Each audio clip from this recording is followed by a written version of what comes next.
Seandainya kita harus mengikuti aturan, sistem, oknum atau apa saja, pastikan bahwa yang kita ikuti itu bersesuaian dengan nilai-nilai yang diajarkan oleh Allah Subhanahu wa taala. Walaupun nanti ada sebagian di antara kita yang akhirnya terlampau jauh menafsirkannya atau terlampau sempit, saya tidak tahu.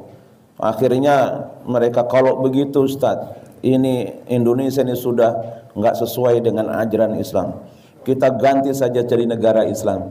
Itu ya terlampau jauh itu. Ya tafsirnya gitu. Yang penting nilai-nilainya itu tidak bertentangan. Ya. Karena memang kita menghadapi situasi dan kondisi yang mungkin berbeda dengan negara-negara yang lain. Para ulama-ulama dahulu, pejuang-pejuang kita memilihkan satu bentuk negara kita ini, ya negara Pancasila.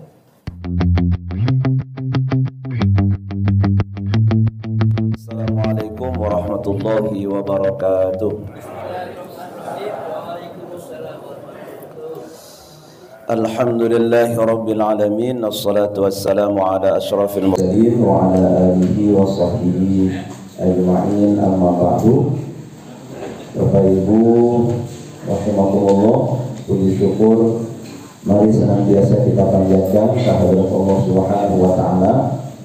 Pagi hari ini Allah masih berikan kita panjang umur, masih berikan kita sehat, sempat, sehingga kita bisa mengaji bersama-sama. Mudah-mudahan beriring dari Allah Subhanahu wa taala apa yang kita pelajari bersama-sama bisa menjadi tambahan hidayah untuk kita. Sholawat beriring salam mudah-mudahan senantiasa Allah limpahkan untuk junjungan kita Nabi Muhammad Sallallahu Alaihi Wasallam. Sebelumnya sampai di ayat berapa Bapak Ibu sekalian? Lupa. 164. Oke, 164 ya. Sekarang kita lanjut di 165 sampai 167 yang di tafsir At-Tanwir itu diberikan subtema sikap orang kafir.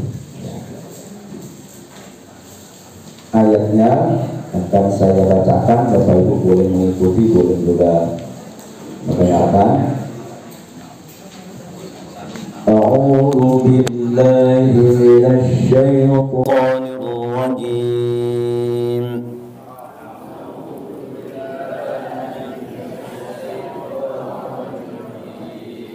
Bismillahirrahmanirrahim.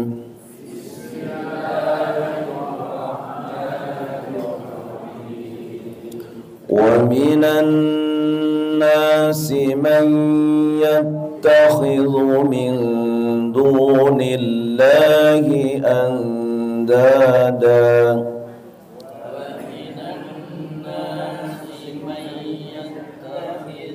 min dunillahi andada yuhibbunahum ka hubbillah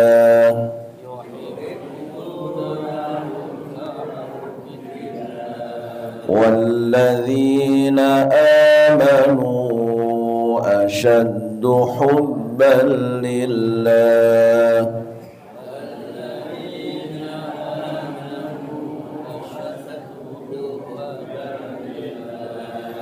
walau yaral ladzina zalamu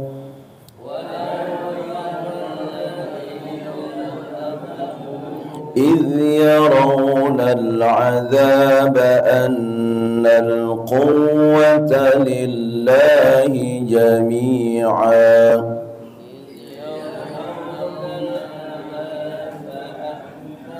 قوة لله جميعا وأن الله شديد العذاب.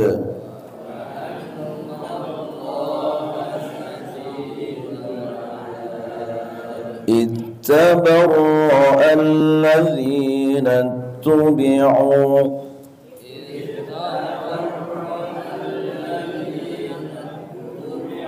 minal ladzina ittaba'u wa ra'awul 'adzab wa taqatta'at bihimul asbab.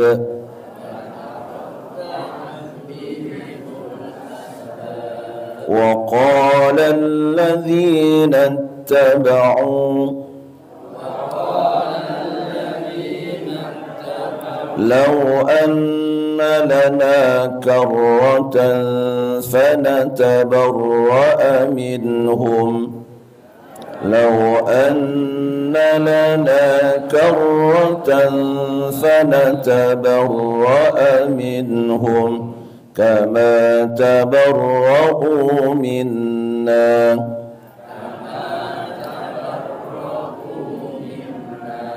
kadzalika yurihimullahu a'malahum hasaratin 'alaihim kadzalika yurihimullahu a'malahum hasaratin 'alaihim wa ma hum bikharijina minan nar wa ma hum bikharijina minan nar.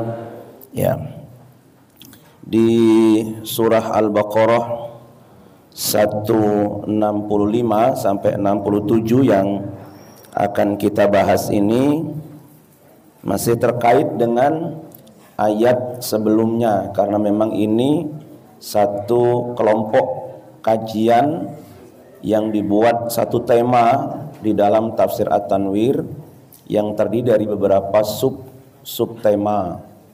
Nah, tema besarnya masih sama, makanya masih ada kaitan dengan ayat 163 sampai 164 yang sudah kita bahas di pertemuan sebelumnya.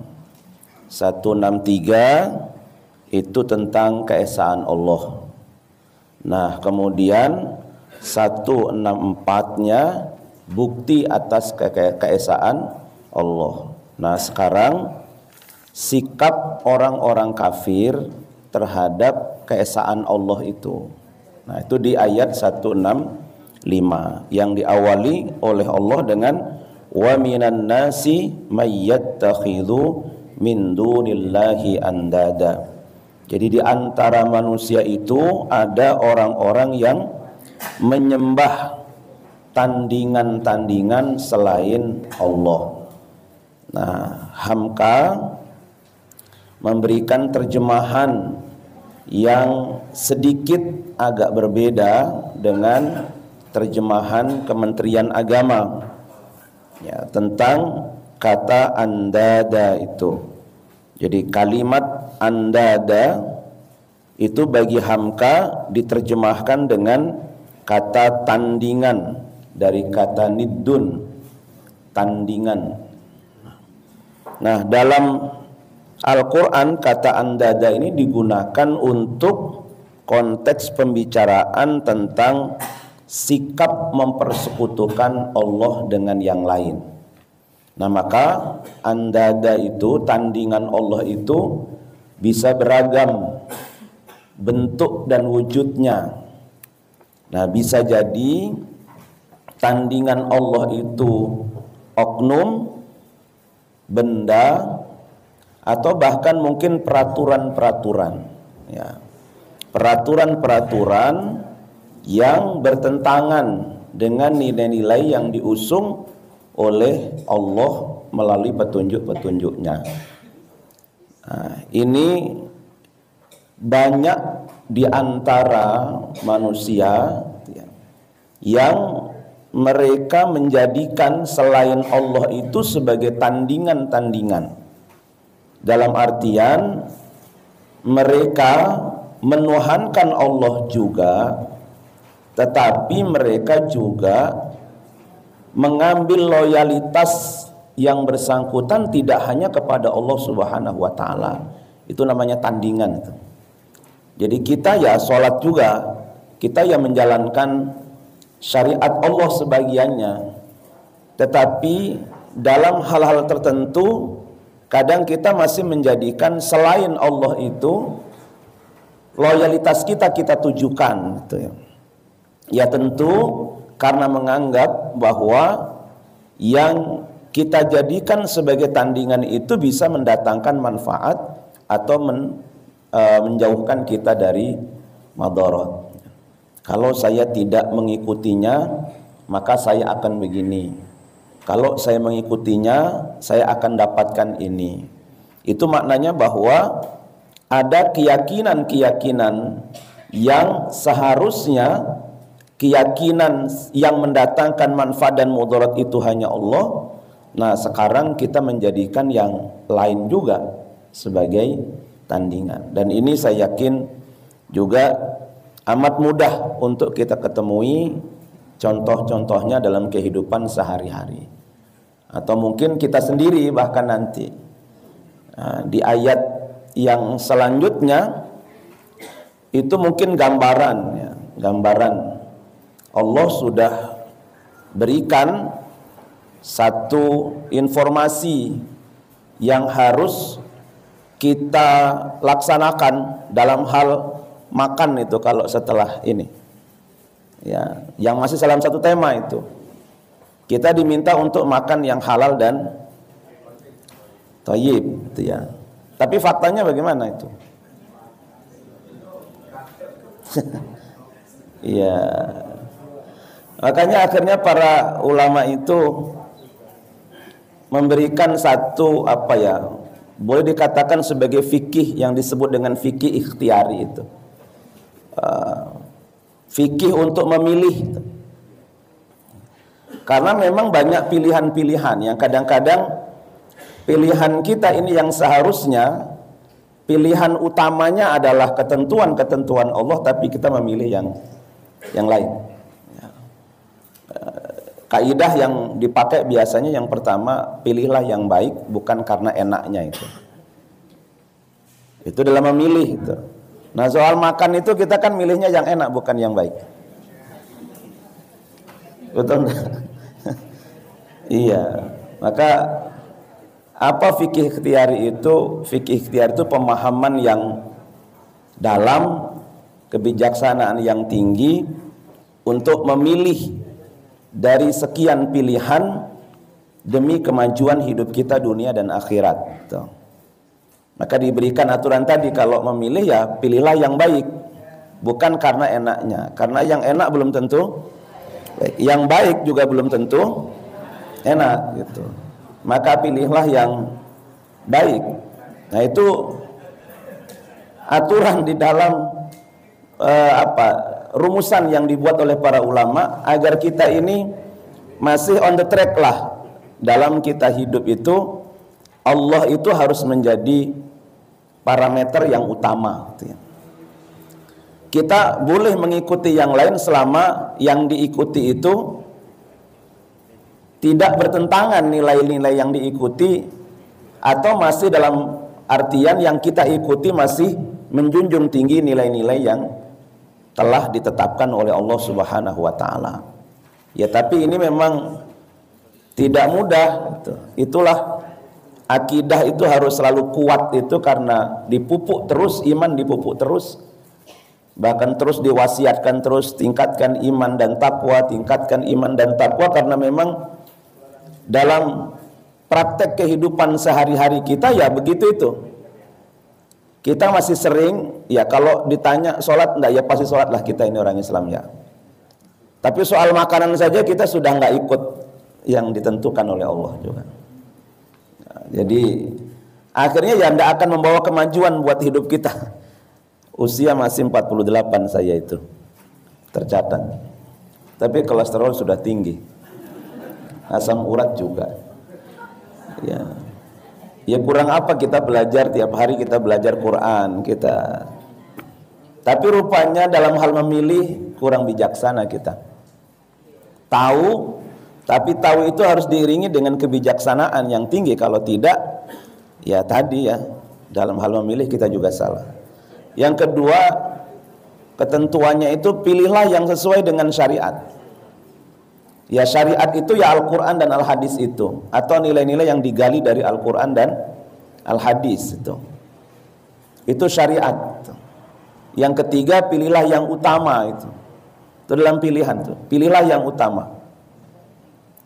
Sholat sendiri itu baik gitu. Tapi kalau sholat jamaah itu utama, ya kan gitu.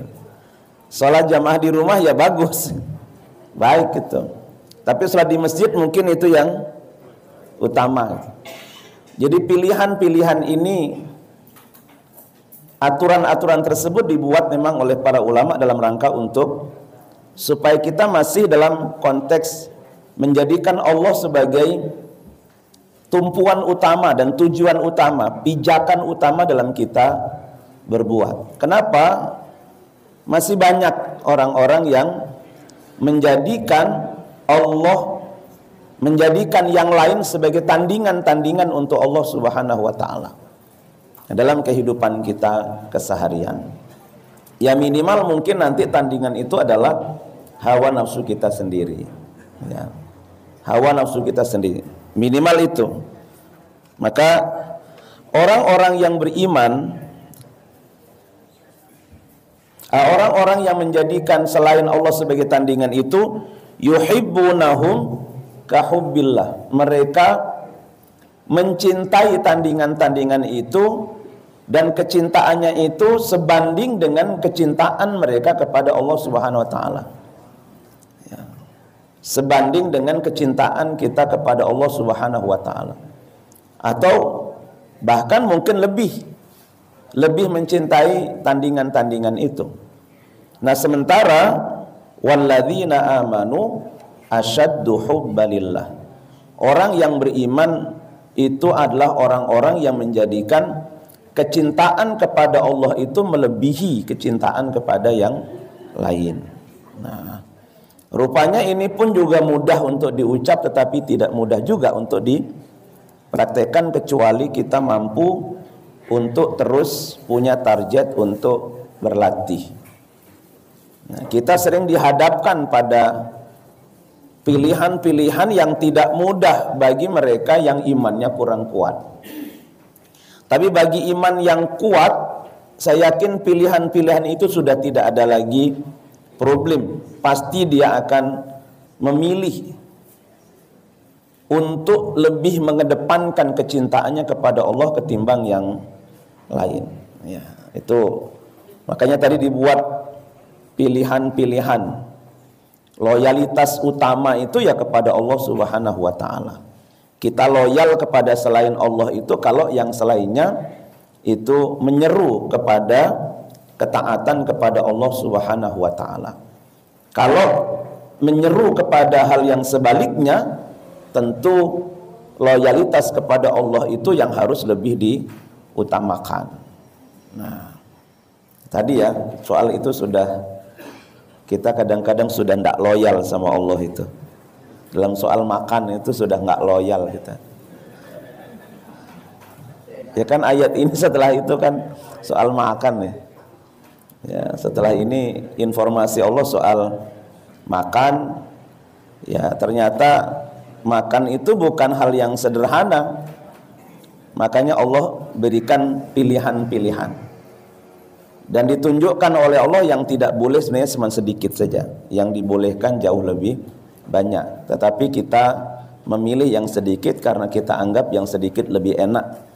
Bukan.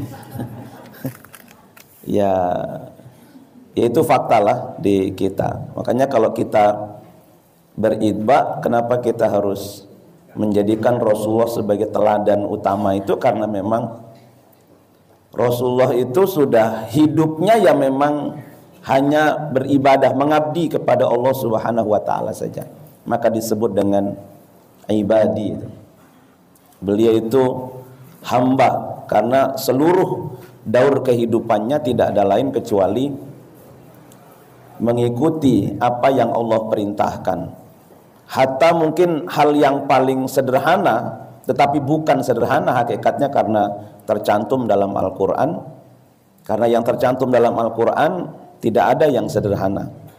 Pasti urusan-urusan yang begitu penting gitu. Tidur Rasulullah juga ngikut Al-Quran petunjuknya. Tidurnya umatnya tidak. Iya.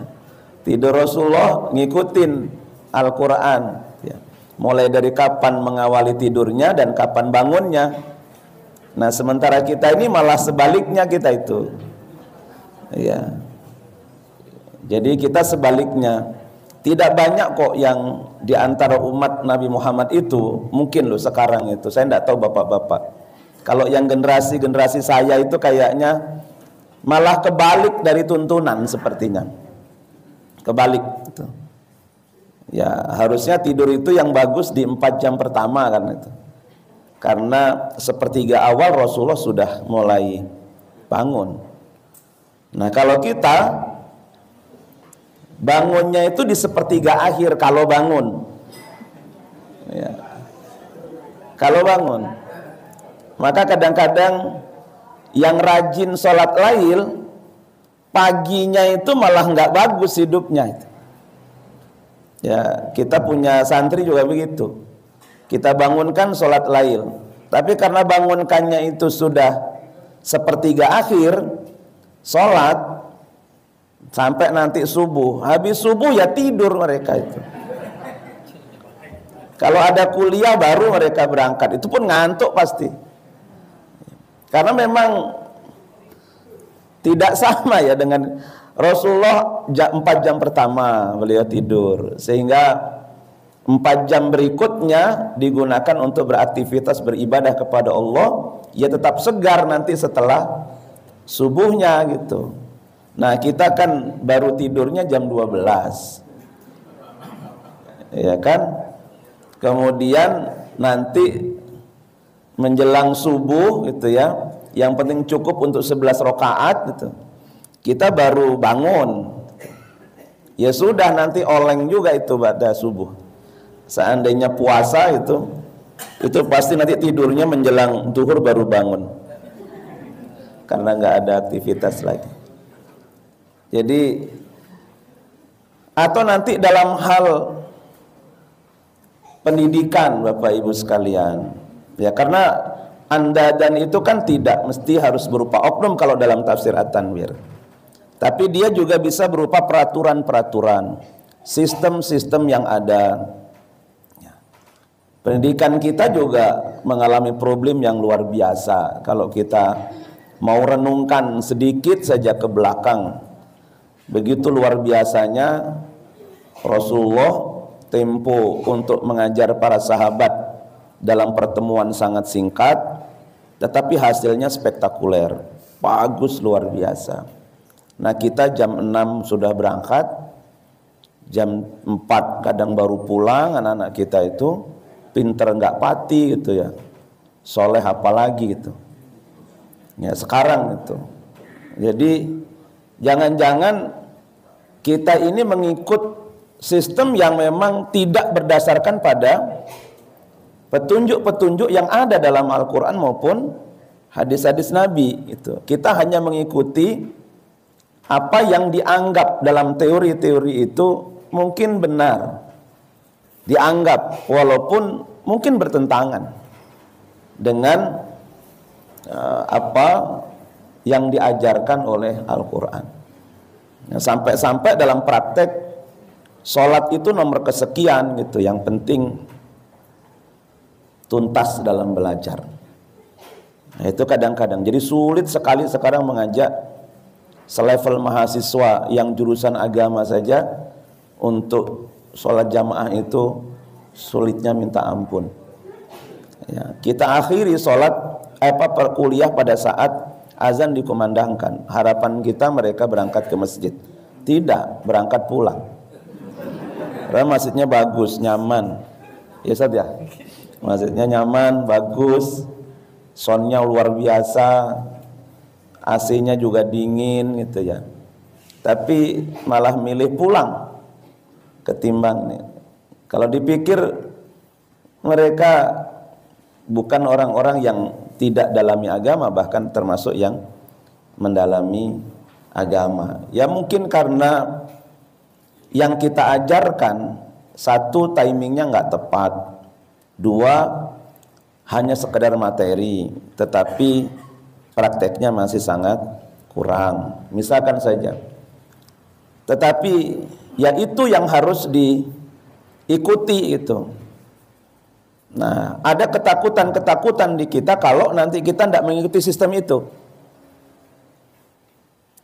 Pertama, Tuhannya jadi kalau di perguruan tinggi Tuhannya itu akreditasi itu, Pak.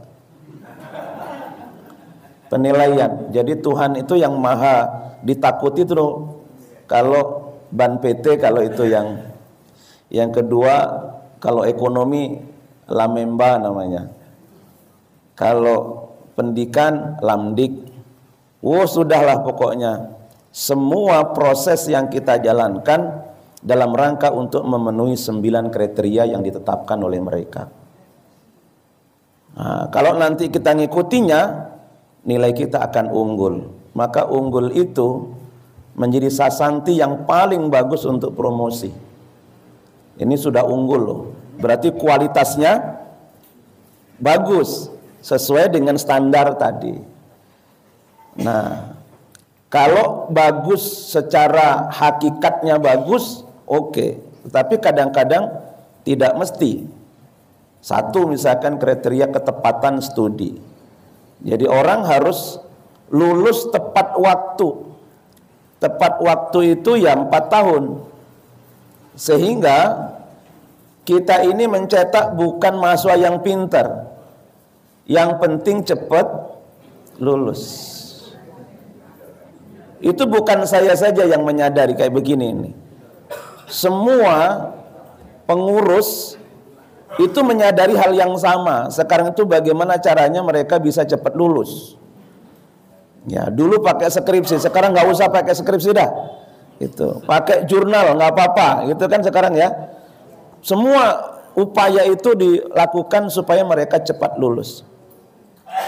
Sehingga ada istilah yang baik itu bukan yang pintar, yang baik itu yang tepat waktu lulusnya. Nah, jadi kalau nanti sampai lebih dari 15% yang tidak tepat lulusannya, ya sulit akan memperoleh nilai unggul itu. Maka bagaimanapun sekarang itu, maka Bapak Ibu sudah nggak akan nemukan lah sekarang itu. Sedikit kita menemukan ada anak kuliah kok 8 tahun belum lulus itu. Itu akan di DO secara langsung tuh. Ya, yang DO bukan kampus itu. Maka sekarang lulus itu rata-rata berapa? 3 tahun 8 bulan. 3 tahun 6 bulan 12 hari gitu. Itu sudah banyak. Dan sedikit Bapak Ibu akan menemukan lulusan itu tidak cum laude. Harus cum laude itu. Ya, karena itu pun juga jadi penilaian. Nanti kalau ndak cum laude ini sedikit, ini mahasiswanya kok banyak nggak lulus, wah ini nggak bagus prosesnya. Wes pokoknya anggar kue nggarap tugas mbak, tak naik nilai A. Terus yang penting sampean masuk mendino rapopo, turu ya rapopo penting masuk. Sudah dapat poin nilai cukup tinggi. Ya, jadi tetapi ini apa, unggul itu bisa mendatangkan manfaat, bisa membawa mudarat itu kalau nanti. Nah di sini ini kadang-kadang kita dalam pilihan-pilihan yang begitu sulitnya, sedikit lembaga pendidikan itu yang keluar dari sistem ini. Padahal yang keluar dari sistem itu maju, Pak. Itu anehnya. Jadi Gontor itu maju pendidikannya itu.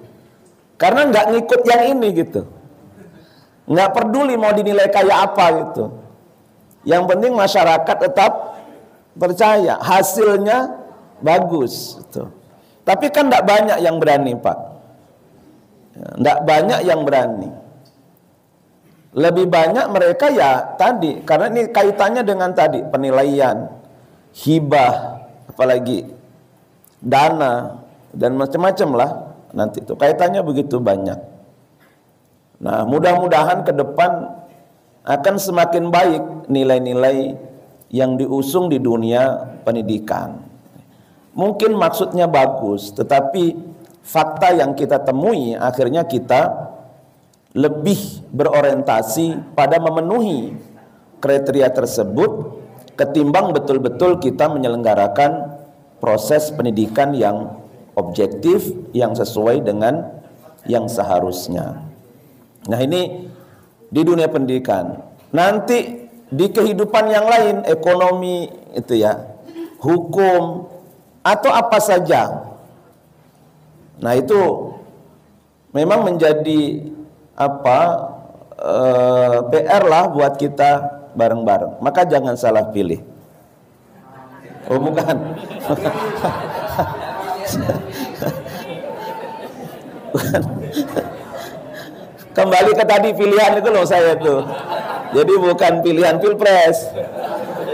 Yang tadi tuh yang 3 itu. Pilih yang baik, pilih yang sesuai dengan syariat, pilih yang utama. Ya. Biasanya wah ini ruwet ya kalau sekarang bicara pilihan arahnya mah ke sana kita. Ya. Ya terserahlah Bapak Ibu sekalian lah. Yang mau dibawa kemana saja silakan. Termasuk mau dibawa ke 4 Februari monggo lah. Tapi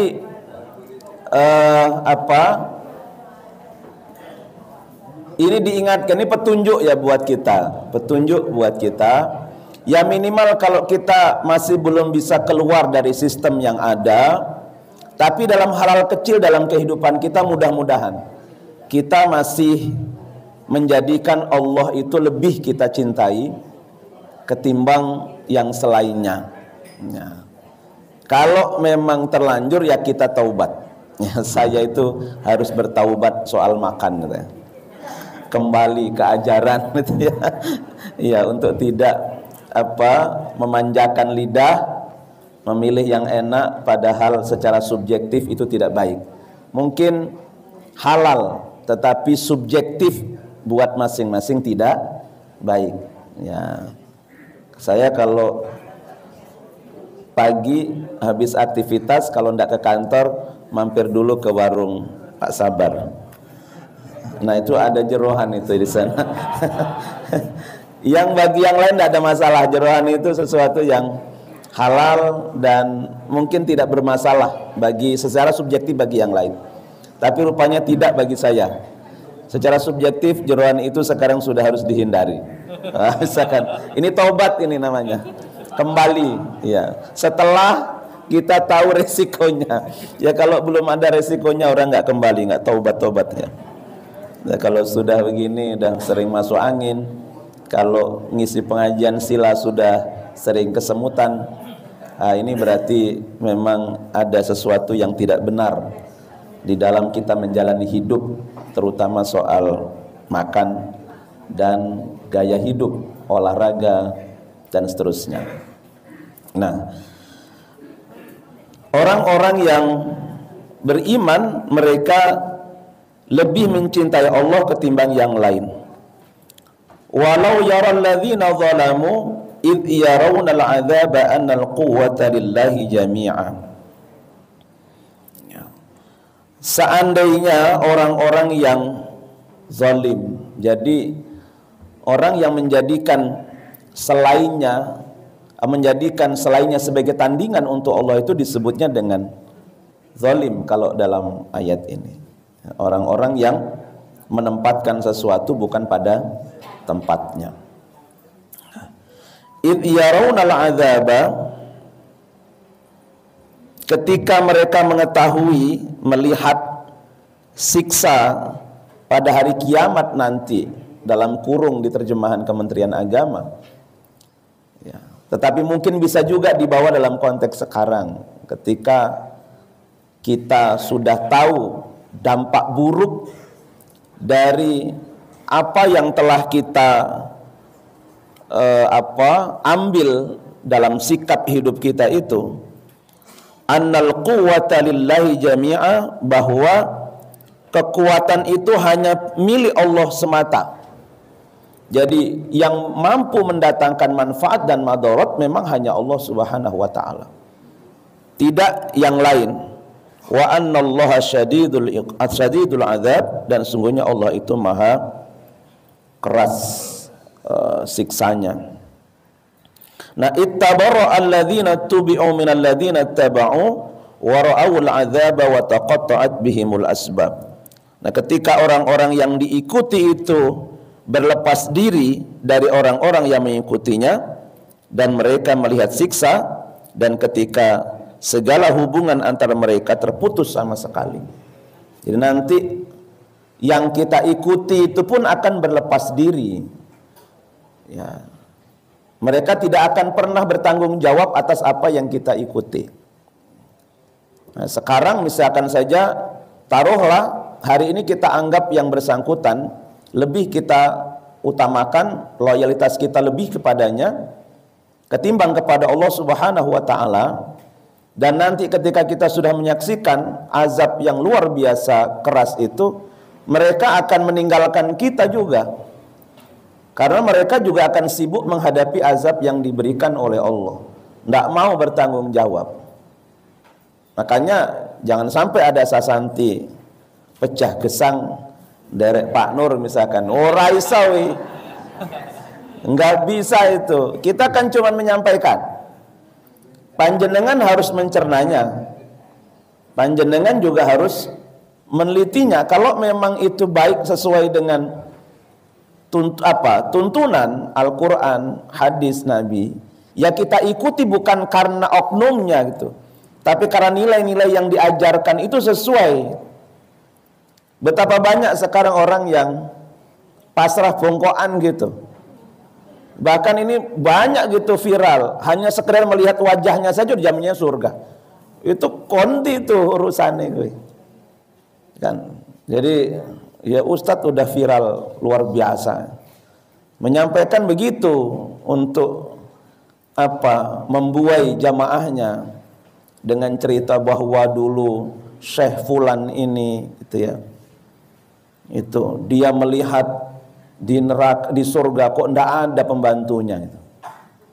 Ya, sekarang kok sudah bisa melihat surga gitu ya, nggak ada pembantunya gitu. Makanya kata jamaahnya, mungkin di neraka karena nggak ada di surga. Apa kata ini? Tidak mungkin mereka di neraka, karena siapa saja yang melihat wajah Syekh Fulan ini, oh gitu, itu jaminannya sudah surga. Jadi nggak mungkin di neraka. Kalau sekarang dia ndak ada, berarti dia masih belum mati. Gitu. Ini berat banget ya ini. Disampaikan jamaahnya ribuan ya. Saya kata ya Allah, ini orang mantuk-mantuk semua. Lah, kan tidak ada urusan seperti itu nanti itu. Begitu banyak ayat Al-Quran yang menjelaskan hal tersebut, bahwa nggak ada satu dengan yang lain bisa saling membantu. Tidak ada lagi yang bisa memberikan syafaat kecuali atas izin Allah Subhanahu wa taala. Dan seterusnya itu ayat-ayat sudah begitu banyak. Maka mereka nanti juga akan berpaling dari kita yang kita anggap bahwa dengan mengikutinya pasti itu. Kalau ngikutin Rasulullah ya pasti kita, ya pasti kita akan masuk surga itu kalau ngikutin Rasulullah. Tapi kayaknya potongan kayak kita ini kayaknya agak berat juga kita ini. Ngelihat hidup Rasulullah dengan hidup kita kok kayak 180 derajat begitu loh Pak. Beneran ya, kita kalau mengaku bahwa kita ini umat Rasulullah, iyalah, ya kita umat Rasulullah. Buktinya kita sholat. Tapi yang kita ikuti cuman sholat, puasa, zakat. Itu yang kita, padahal Rasulullah itu kan tidak hanya itu yang diajarkan. Begitu banyaknya. Nah, yang selain itu tidak ngikut. Ya makanya kita hanya bermohon mudah-mudahan kelak Rasulullah diberikan izin oleh Allah untuk berikan syafaat kepada kita. Ya karena dalam kabul. Iya, sekarang susah ya kalau bilang amin gitu ya, susah ya. Itu harus diganti kabul. Ya. Bahkan sekarang sudah mulai banyak katanya acara tidak diawali atau ditutup dengan doa tapi dengan mengheningkan cipta. Wah, ini agak berat juga di tahun politik ini. Biasanya kita berdoa itu. Ya, sekarang ustadz-ustadz yang biasa berdoa agak kurang itu orderannya ustadz.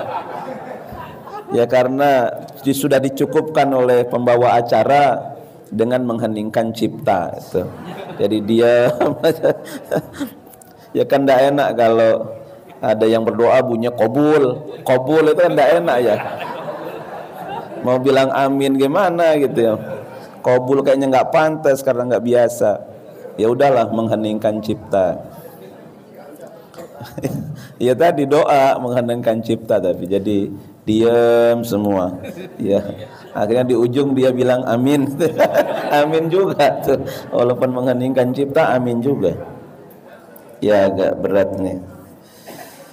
Ya, mereka akan melepaskan diri juga.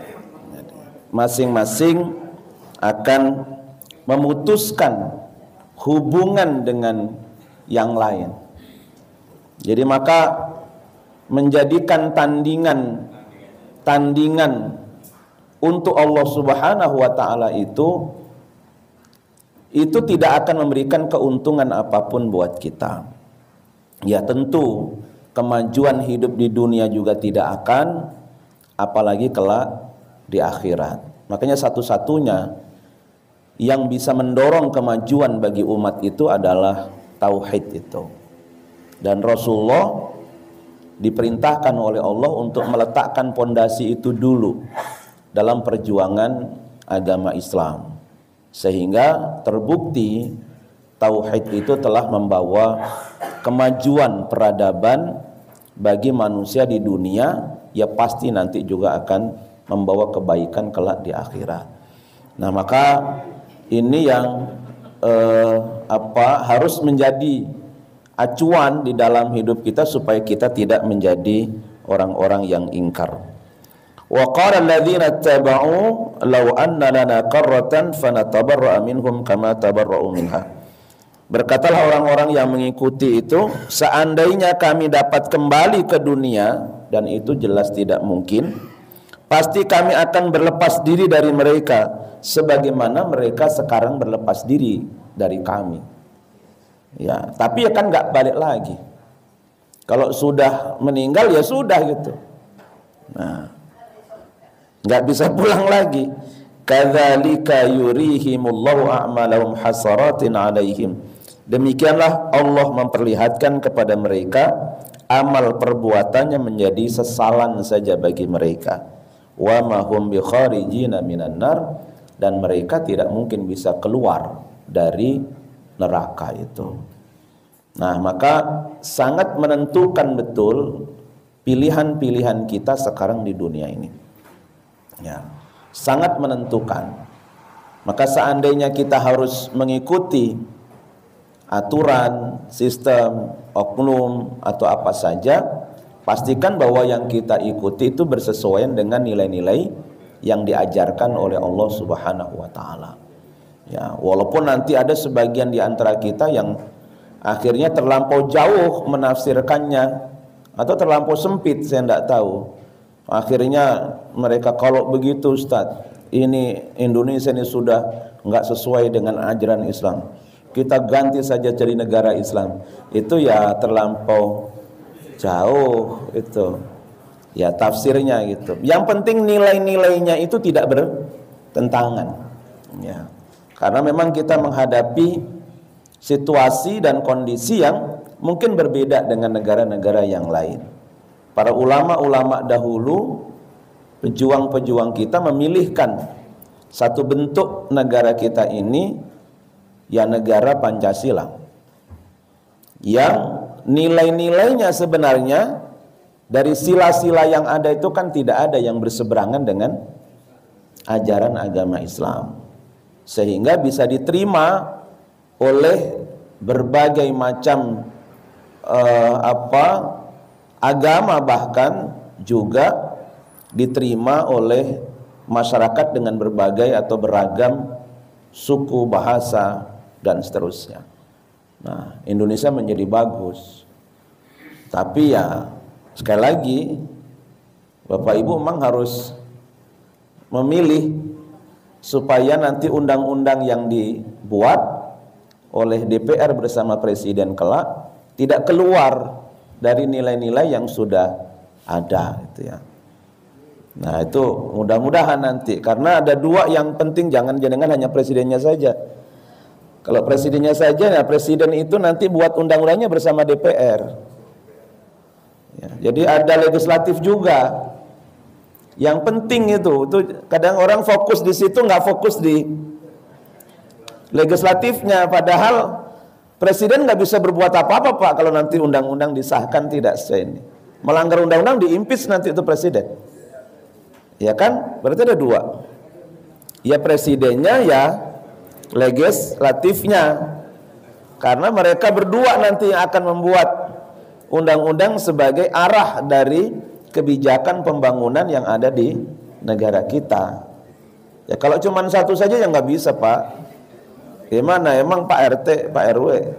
Enggak, beliau ini presiden yang harus patuh pada undang-undang itu. Kalau tidak ya beliau juga nggak akan lama itu presiden tuh. Kan sudah punya sejarah kita. Presiden nggak sampai 4 tahun, nggak sampai 5 tahun. Karena dianggap apa yang kebijakan yang diambil itu bertentangan dengan undang-undang. Nah, jadi jangan fokus di situ saja, dilihat sekelilingnya, karena yang kita pilih kan orang-orang yang harus kita kenal, yang bersangkutan juga punya track record yang bagus. Karena bahaya juga banyak anggota dewan dipilih, legislatif dipilih, tapi sebenarnya beliau bukan orang di sini itu. Ya, dapilnya diambilkan di sini itu ya. Saya lihat itu di baleho-baleho itu. Ini kan bukan orang sini. Kenapa dapilnya masuk di sini gitu ya? Nah, ya karena beliau orang terkenal saja. Ya terkenal kan bidang tertentu dia terkenal. Nah tentu yang lebih memahami mereka adalah orang yang ada di lingkungannya sebenarnya. Tapi ini jadi saya lihat tidak hanya satu partai lah itu, hampir banyak partai yang tercatnya dapilnya di Jogja. Padahal beliau tidak hidupnya di Jogja itu, ya di Jakarta mungkin ya. Tapi karena dia memang untuk anggota legislatif pusat gitu ya, jadi ambil dapil. Beberapa saya punya kawan juga begitu. Ini orang Jombang, kenapa dapilnya Jakarta ya? Nah, ya mungkin karena hidupnya hidupnya di Jogja, hidupnya di mana? Tapi kayaknya enggak juga tuh. Nah, jadi mudah-mudahan nanti ini pesan dari Al-Quran untuk tetap konsisten dengan ketauhidan kita, bahwa Allah harus menjadi tumpuan, orientasi dalam semua kehidupan kita, sehingga loyalitas penuh kita adalah kepada Allah Subhanahu wa taala, bukan kepada yang lain. Nah, kalau kita loyal kepada yang lain karena yang lain ini bersesuaian dengan nilai-nilai yang diajarkan oleh Allah dan Rasulnya, maka kita boleh loyal. Tidak ada loyalitas terhadap siapa saja yang mendurhakai Allah Subhanahu wa ta'ala. Nah mudah-mudahan dengan begitu ya kita bisa selamat. Dunia pasti selamat, akhirat pun juga pasti kita selamat. Nah karena masih ada, harus tanya-tanya kan. Ya monggo lah. Terima kasih. Assalamualaikum warahmatullahi wabarakatuh.